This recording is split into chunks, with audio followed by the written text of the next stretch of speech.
Hey everybody, Courtney Smith here, and I have a deep macroeconomic analysis for you of what's going on in the world, so we can get to take a look from 35,000 feet instead of getting lost in the minutia.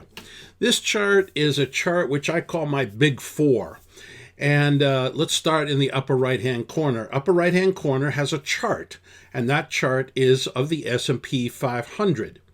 Right next to that is a gold line, which is the price of gold. The red line is the yield on 10-year Treasury notes, and the green line is the dollar. And these are the four most important markets in the world. And if we follow those, we're going to have a very good idea of what's going to happen and what's going on around the world. So before I go to that, let me go here. This shows the CPI, the Consumer Price Index, which is what we commonly call inflation. This is the most common indicator that we use for inflation. And as you can see, it got down to close to zero a month ago, and it did rebound up to about 1.25%. So let's call it about 1%, averaging out the last 3 months, okay? But as you can see, that's down. It's been cut in half of what it was over the last couple of years, where it was up around 2%. Now we're down around 1%. So keep that in mind. Inflation is going down. Now, at the same time, at the same time, the Fed's freaking out. They want higher inflation. Well, so let's take a look now. So when we look at this, we can look at 10-year Treasury yields, and they're very stable. And yet the price of gold is going down. And the price of the dollar is going up. And the S&P is going down. Now, when you combine those three factors, and you say, well, interest rates are steady, but all those other three markets are going down, that means that the Fed is too tight, that interest rates are actually too high, that they need to ease more. All right. So I know it seems crazy because 10-year treasuries are only about 1.3% or some ridiculously small number. But the reality is that that's too high for the market.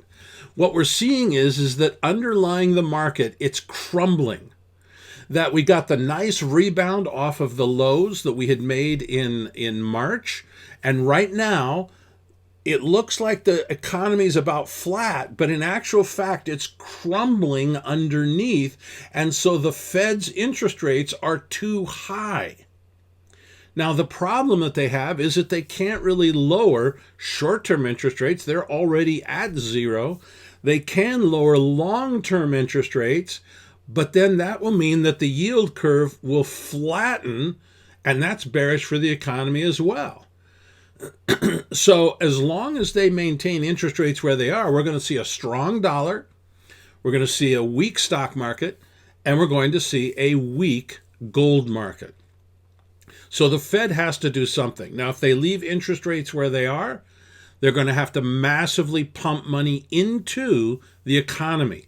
So, for example, they need to start sending their own $1,000 checks to everybody. They need to make direct deposits. Remember, the Fed has everybody's bank account information. That's where checks are cleared, so they could deposit checks all they want. They're going to have to do something like that. Or after the election, if Trump is elected, he has to cut taxes.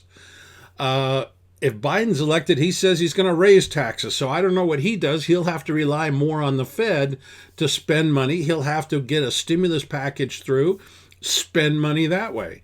But right now, the economy is crumbling under the surface, and we can see it clearly here by the dollar strong, gold weak, and the stock market weak, even though interest rates are going exactly steady. And inflation is dropping as well. All right, now what do we do about this? You should be short the stock market, short gold, long the dollar. That's the message right now. Until there's a reason to change that message, that's what the big macroeconomic picture is telling us to do. All right, everybody, talk to you later.